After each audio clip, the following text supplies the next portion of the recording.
customroasting.net, the website. And Merry Christmas from our friends at Custom Roasting. May we be joined by Governor Arne Carlson. Hello, Governor. Well, good morning. How are you? Good, and I like talking to a real governor. Where is he? Well, we haven't had one for a long time. Governor, what the hell happened in Minnesota?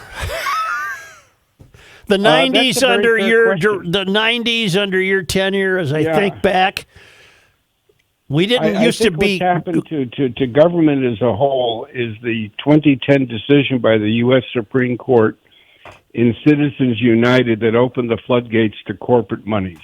Mm-hmm. And from that time on, both parties have been seeking money and have literally left the American public behind. Let me just give you a quick example. Pew Research has been decades polling people's attitudes. In 1958, 73% of Americans trusted their government. As of December 4th of this year, that number is down to 17. Isn't that something? Yeah. And nobody's talking about it. We are every day, Governor, and it's wearying. Well, keep going. And by the way, I understand you got a big birthday there. Not me, Governor. It's Rookie's birthday. Florida about Rookie. You got a guy named Rookie. Yeah, Governor, it's Rook. I appreciate you greeting me on my 57th birthday. What a kind soul you are. I accept your salutations. I understand Joe's going to give you a convertible later on. Oh, wow. Yeah, he's saving up right now. You bet he is. Thank you, Governor. Thank you very much.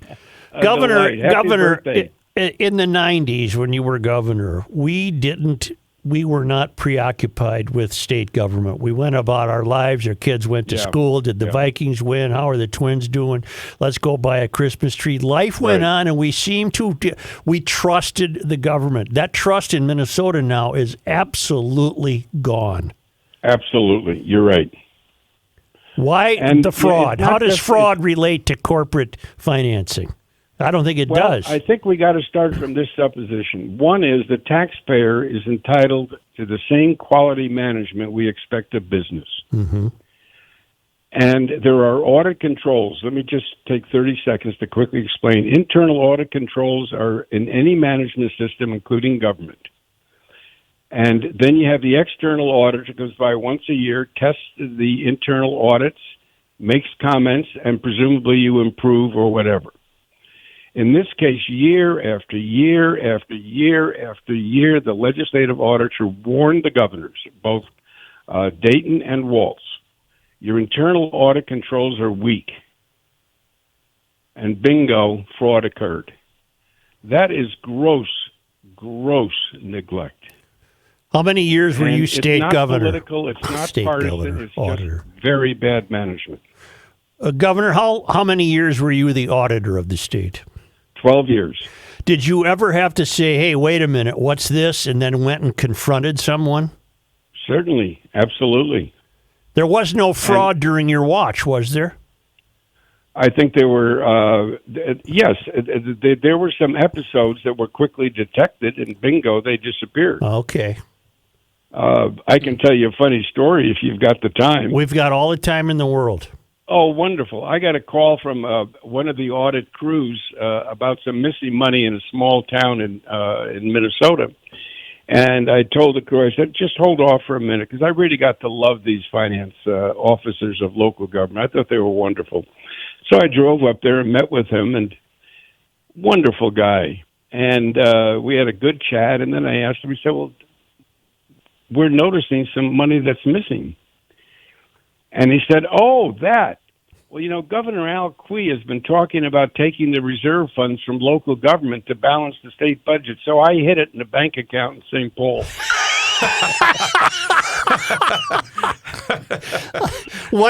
How did you handle that then? I just laughed, and I never forgot. He was wonderful. He was protecting his citizens. He did exactly the right thing. Oh, my God. We don't have that today, Arnie. We don't have that. What do you think of Walz? We have war between the parties, war between legislators. Everybody seems to be at war. They should all be working together for the betterment of the public. Democrats should have their ideas, Republicans should have their ideas, and then they can come together and work and put out something from a team. What is your opinion of Walz? I think he has to step down. I think it's now over. He should resign. I'm not suggesting resignation, but I think it would be well for him to publicly announce that he will not be seeking office again. I think that'd be better for the Democratic Party. It would be better for the citizens. Because in reality, it is over. It is. And it should be recognized early. And then we as the public should be talking about what we want from a governor. It's not just a bunch of political ideas. It's also, do you have any management capacity? You've got 50,000 employees. Mm-hmm. You've got massive multi-billion-dollar budgets with money's moving in and out. And some background in management will be very, very helpful. And you also have to have the ability to select people that are better than you, more experienced than you, and frankly smarter than you to run our agencies. Mm-hmm. You want competency. All we're seeing now is incompetency, and it's just spilling out all over. In your estimation, has the state auditor continued to do their job? No. I'm very disappointed because this whole thing with Ellison in Minneapolis could be snipped in the bud. You're talking about Jeremiah Ellison. Pardon me? You're talking about Jeremiah Ellison? Jeremiah Ellison is an alderman in St. Paul, in Minneapolis. Right. And he is elected to a full-time job. And that job pays $109,000 plus health and retirement. Mm-hmm. At the same time, he holds a full-time fellowship in Cambridge, Massachusetts, that pays something like $57,500 plus room and expenses. Mm-hmm. How can you hold two full-time jobs separated by 1,400 miles? You can't. You can't. And that's another fraud. And this time, the city went along with it. Mm-hmm. And what bothers me is there isn't any culture that says, my heavens, we're dealing with somebody else's money. They worked hard to earn it, and now we must protect it at all costs. Instead, no, let's enrich a member of the city council and wish him well with our money. Mm-hmm. Are you still a full-time resident of Minnesota? No. I live down in Florida most of the time. I've got some arthritis problems, and I frankly enjoy it down here. Mm-hmm.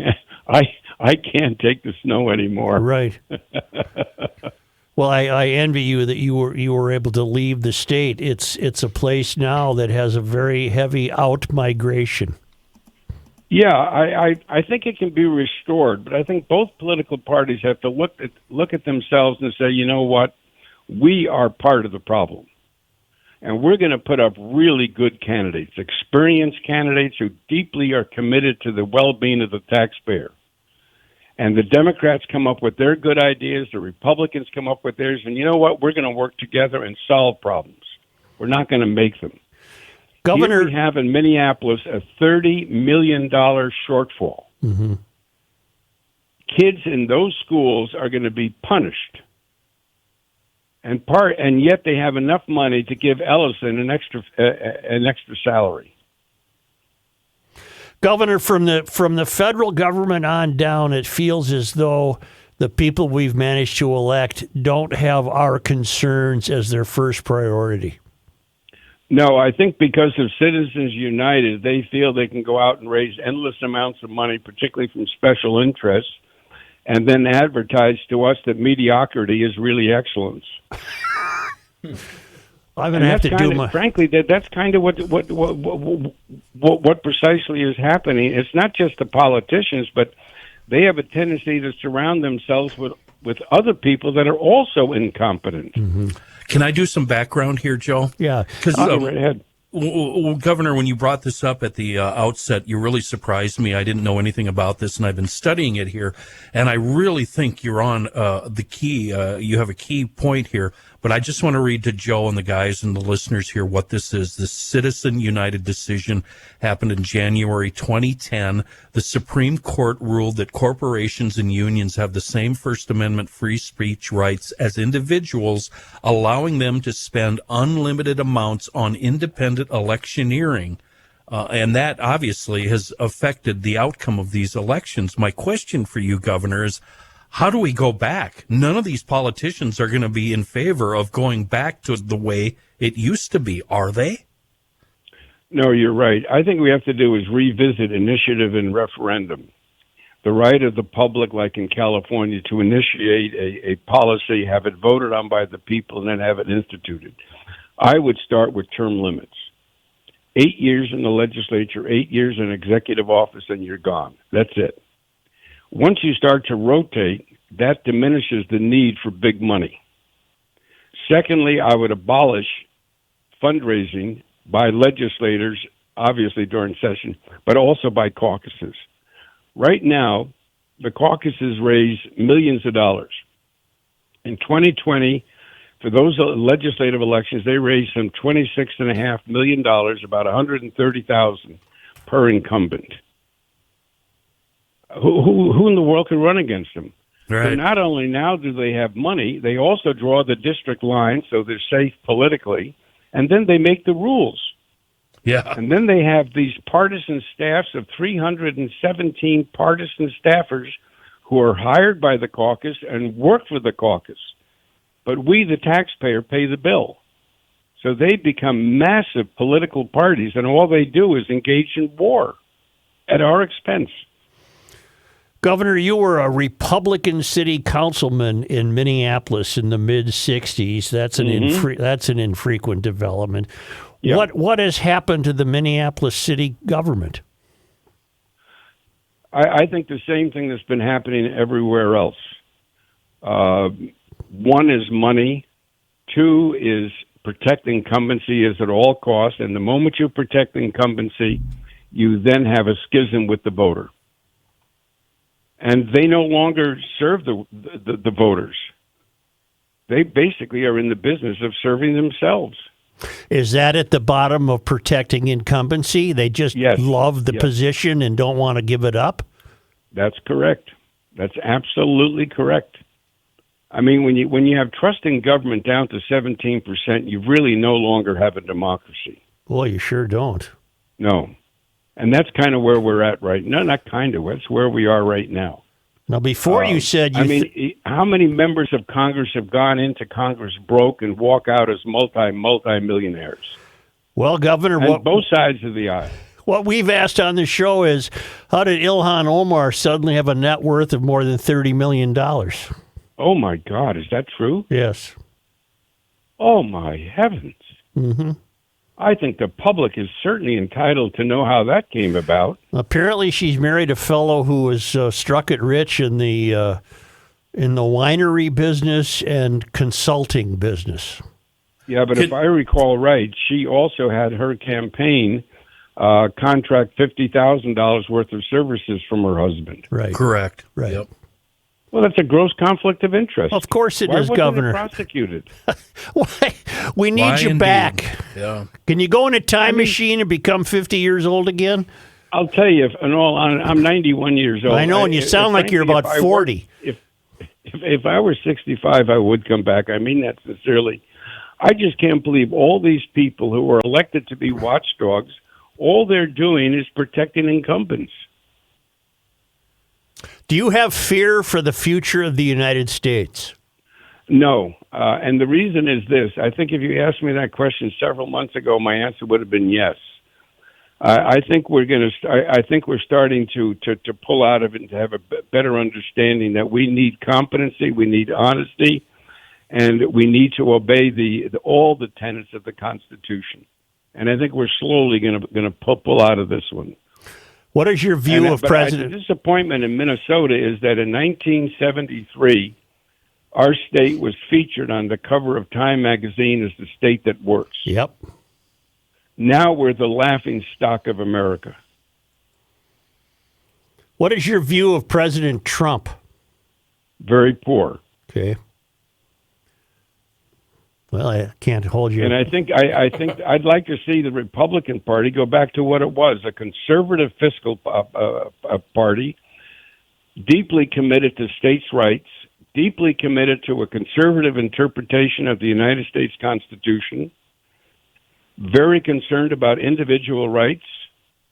I'd like to see them go back to that. I have tremendous respect for Robert Taft, Barry Goldwater, the conservatives of yesterday. And I have tremendous respect for a lot of the very good liberals that we've had. But we've lost our way. And a large part of losing our way is because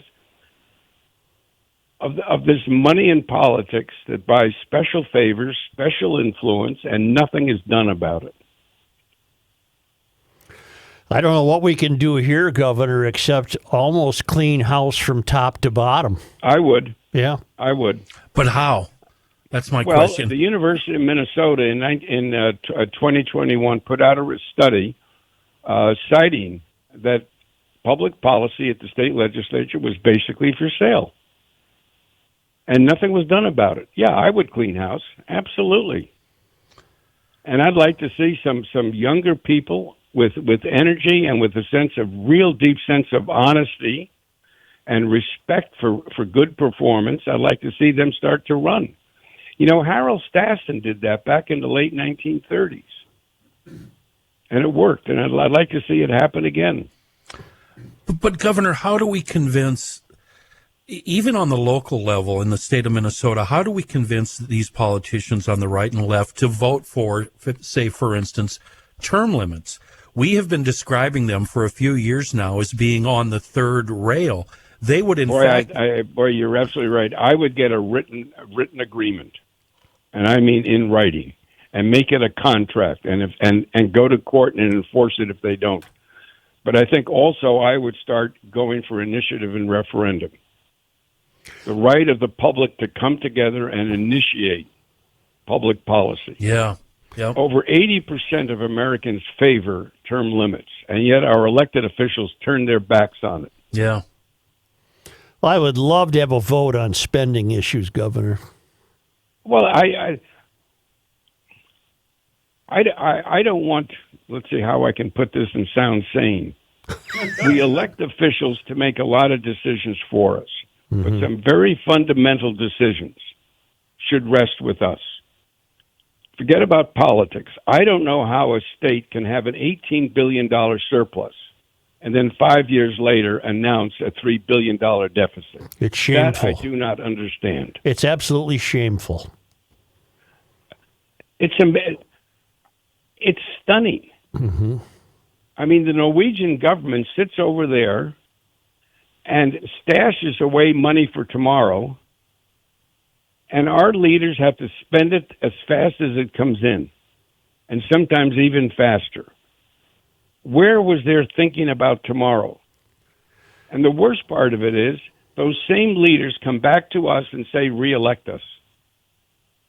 Well, Walz is even running again, which is preposterous. I don't think that's going to last very long. I happen to agree with you. You are absolutely right. That's why I favor term limits. Yeah. Rotate. We got a lot of young, excellent people. Give them a shot, and then bingo, after they've been there 8 years, go.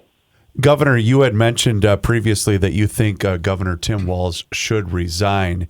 Do you think one of the main reasons... No, I don't think he should resign.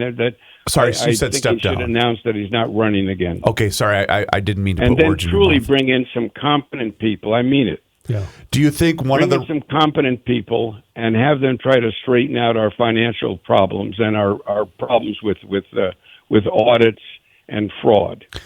Do you think that one of the main reasons he is deciding to run again is to maybe cover up some of the things that would be exposed if he were not to remain governor of the state of Minnesota? I don't think in Minnesota cover-ups work. I think we still have a fairly intrusive media, and we still have sufficient competition. But what we have here is an attitude that we're accepting mediocrity as excellence, and that bothers me. We don't accept if this were a baseball team or a football team or a basketball team, my heavens, that player would be benched. Mm-hmm. And here we are sitting, oh, no, I'm going to go back in because I'm so great. Well, Governor, you're a breath of fresh air, but you were as governor, even though I gave you a lot of grief about that moth-eaten Gopher football sweater you wore. I'll tell you, I loved my days with the Gophers. I really did. Yeah. It was a wonderful time, and I was so pleased. I thought the people of Minnesota were just absolutely marvelous, and I liked the political system. Whether I disagreed with it or agreed with it, it made no difference. There was a lot of cooperation and a lot of good memories. Are you going to the bowl game? I'd like to see us go back to that. You go to the bowl game, Governor? No, I'm not. Oh. But I'm going to be glued here to it. Governor, it's Rookie. I just have two quick things. Yeah. Are you sure you're not on a secret government mission to try to find Bob Mattson down there, your predecessor as state auditor? Oh, my gosh. I haven't heard that name for decades. I don't know whatever happened to him. I have no idea. Neither is his family. He started the Micklebobs, and that's about it. And Micklebobs is down in Naples and Fort Myers, but yeah, he hasn't been heard from. Yeah, but I haven't heard that name for years, yeah. Also, looking at your record, back in 1982, do you remember who your DFL opponent was for state auditor? Was that Wellstone? It was Paul Wellstone. I never knew that he ran for auditor in 82. Yeah. You beat him soundly, but it was a good race. I can tell you an interesting story if you got the time. We have the time. Well, Paul at that time was taking on the power industry. Remember those big electric lines that were going all over, and there were stories that they were harming cows, etc. Yes.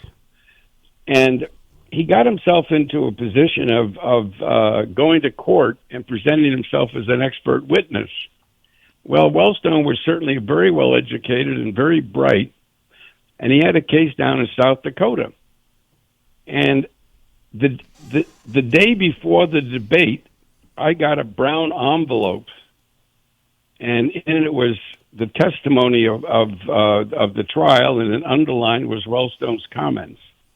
And he had presented himself as an expert, and the attorney said, "You are an expert?" "Oh, yes, sir." And then he went to the board and put a formula on the board, a rate formula, and asked him to explain it. And obviously he couldn't. And so that's when Paul came out and said, well, you got to understand, I don't read charts, graphs, or numbers very well. Okay. And that was the end of the audit race. Governor, but I'll tell you, let me end with this story. I did get to know him as the United States Senator, and he was wonderful to work with. I mean that most sincerely. Mm-hmm. He was very, very helpful, and I had good relations with all of our people in Washington. Martin Sabo, they were all excellent. They had no problem at all. Dave Durenberger, no, they were all. I'll tell you who I really liked was Rod Grams. Mm-hmm. He worked very hard. We didn't agree on everything, but he was very helpful. But the point of the story is there was teamwork. You can differ on things, but my gosh, you got to work together for the betterment of the whole, and all of them did. Governor, Senator Wellstone would come on every year at the state fair, and Joe and Paul did not agree on anything, but they shook hands, smiled at each other, and said, "Thanks for coming on. We'll see you next year." He was a great guy. Isn't that wonderful? Yes, that's how it's supposed to be. The way it should be. That was the same with Mark Dayton. Yeah. Mark and I didn't agree on a lot, but he was an affable sort. Yeah. And you? Well, we always had fun. I mean, if you can't have fun, why do it? Governor, something else occurs to me before I let you go, and I either had forgotten this or didn't even know it, and I read it in the Wall Street Journal today. We got rid of the state treasurer position in about 2003. Is that contributed to what's happening today? Well, I think the more constitutional offices you have and the more you divide the financial pie, the better the people are represented. So I would say yes. I think it's very harmful. Yeah. I like the idea of it being elected. I think there's been a move in Minnesota. This goes way back to the 1950s, and that was to consolidate agencies, empower more agencies, and weaken constitutional offices. And that weakens the ability of the public to hold anybody accountable. Let me give you an example on the fraud thing. Mm-hmm. We can all say, yes, the governor's wrong because he never read the audits, never paid attention to the warnings, etc. But where in the world were all the finance commissioners? Mm-hmm. Didn't they read the audit either? Apparently not, sir. And it wasn't one audit. It was audit after audit after audit after audit. They all ignored it. That's not possible. If that happened in a corporation, I can tell you this from experience. Those bodies would be right out the window instantly. Do you think Walz is stuffing his own pocket with stolen money? No. Okay. No, I don't think it has anything to do with that. I just don't think it's a particularly well-managed administration. No. Well, now that we got your number, you'll regret that because we'll be touching base with you. I think it's delightful. I probably got myself in a lot of trouble, but it's fun. I don't think so. Have a great Christmas, sir. You bet. Same to you. Thank you. Thank you. Governor Gov. Arne Carlson, who was a real governor. We haven't had a real governor since who preceded Walz? Pawlenty, Ventura, Dayton, and Carlson are the surviving former governors. I can't believe of you remembered my Minnesota. birthday. That's so nice. Well, what did you do? Get on the line and tell them? Pretty much. Yeah. Wait, it's your birthday today? Why didn't you let us know? Have you run into him ever at the airport? Not Governor Carlson. Okay.